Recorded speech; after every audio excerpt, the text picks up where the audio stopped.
HVAC validation in pharmaceutical cleanrooms is crucial to ensure that the environment meets the necessary standards for air quality, temperature, and humidity, which are essential for maintaining product quality and safety. USFDA, MHRA, and EU GMP guidelines differ in their specific requirements and interpretations for pharmaceutical manufacturing, though they all aim to ensure product safety, quality, and efficacy. When out-of-specification (OS) results are observed in stability studies, a thorough investigation is conducted to identify the root cause, followed by corrective actions to prevent recurrence. Annex 1 is significant in sterile pharmaceutical manufacturing as it provides detailed guidelines on the production and quality control of sterile products, ensuring patient safety.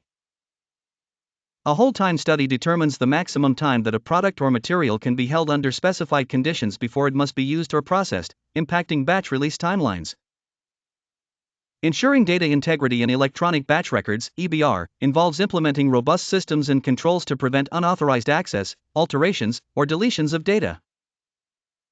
A media fill test in aseptic processing is conducted to simulate the production process and verify that the environment and procedures are capable of producing sterile products. Critical parameters to monitor during lyophilization include temperature, pressure, and time, as they directly affect the quality and stability of the freeze-dried product. Cleaning validation using total organic carbon (TOC) analysis is performed to ensure that cleaning processes effectively remove organic residues, preventing contamination. Managing a major deviation in batch manufacturing records involves conducting a detailed investigation, implementing corrective actions, and documenting the entire process to ensure compliance.